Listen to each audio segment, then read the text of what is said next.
أقسم بالإم بي سي. ولذلك الواحد منهم لو أراد أن يقسم قسما مغلظا يقول إيه؟ بحق عين ميم سين.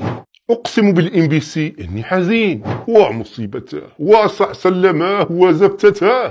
تم إلغاء مسلسل قاتل وسباب الصحابة الخال الحنون معاوية. خبر مفاجئ قرأته قبل قليل كما تشاهدون في هذه الصورة. تقول الام بي سي ونؤكد لكم أن قناتنا لم تنتج مسلسل معاوية ولن يعرض في الدورة البرامجية للشهر الفضيل أو الدورات اللاحقة. ليش كده؟ ليش قتلتم المتعة؟ ليش؟ لا تقتل المتعة يا مسلم، لا تقتل المتعة. كنا سنستمتع بهذا المسلسل الشيق في شهر رمضان. كنا سنرى كيف أن الخال الحنون معاوية كان ينال من الإمام علي. عن سعد بن أبي وقاص قال: قدم معاوية في بعض حجاته فدخل عليه سعد فذكروا عليا فنال منه، فغضب سعد وقال: تقول هذا لرجل سمعت رسول الله صلى الله عليه وآله وسلم يقول: من كنت مولاه فعلي مولاه. ما معنى نال معاوية من علي؟ إليكم الجواب.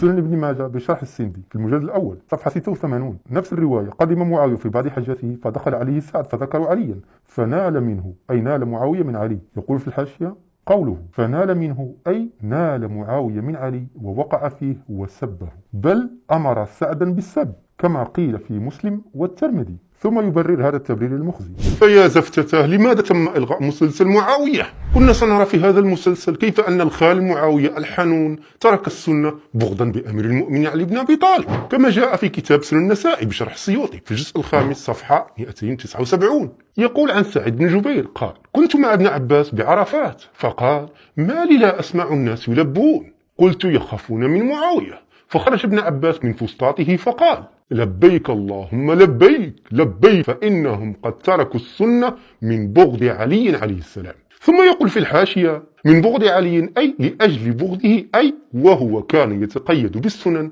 فهؤلاء تركوها بغضا له. ما شاء الله على معاوية خال المؤمنين. لماذا يا ام بي سي قتلتم المتع في شهر رمضان؟ لماذا؟ اتركني يا أخي استمتع. عيب عليكم، عيب. كنا سنستمتع ونحن نرى كيف أن معاوية يأمر بقتل الصحابي الجليل حجر بن عدي. ائتيني بحجر بن عدي، ائتيني به. جاء دخل حجر بن عدي على معاوية، قال حجر بن عدي: السلام عليكم يا أمير المؤمنين. قال معاوية: الآن أنا أمير المؤمنين ولا تطع أميري، فصمت. فقال معاوية: اقتلوه. لماذا فعل هكذا معاوية رضي الله تعالى عنه؟ ليحفظ هيبة الأمراء. ليش قتلتم المتعة يا ام بي سي؟ ليش؟ لا تقتل المتعة يا مسلم، لا تقتل المتعة. كنا سنرى كيف أن أم معاوية الجد الحنون هند بنت عتبة وهي تأكل كبد حمزة. هند بنت عتبة رضي الله عنها بعد ذلك في فتح مكة وتبايع النبي صلى الله عليه وسلم على الإسلام وتصبح مسلمة. أنت اللي قتلت عمي، أنت التي بقرت بطنه، أنت اللي جدعت أنفه وقطعت أذنيه وأكلت كبده. الجد الحنون هند بنت عتبة كانت تأكل كبد مشوي. ماذا؟ كبد مشوي؟ تشم عنده رائحة الشواء وهو يبكي؟ عيب عليكم يا ام بي سي، عيب عليكم، قتلتم المتعة. اتركني يا أخي استمتع.